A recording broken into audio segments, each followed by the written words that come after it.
खिलौने है राम जी प्रेम में खा लिया लक्ष्मण जी बीक दी हम देखी वह बैठिया जो बाबा लक्ष्मण जी का शक्ति भाव लागल बा सुने करो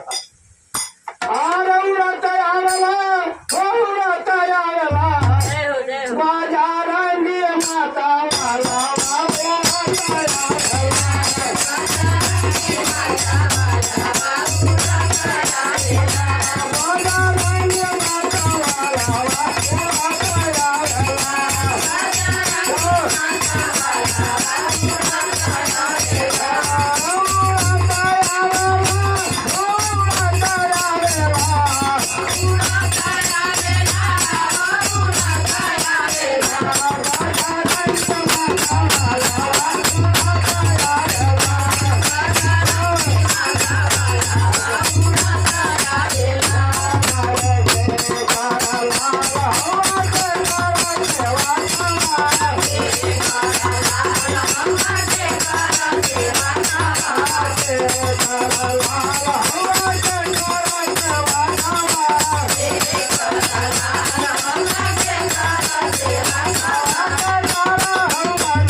Thank you.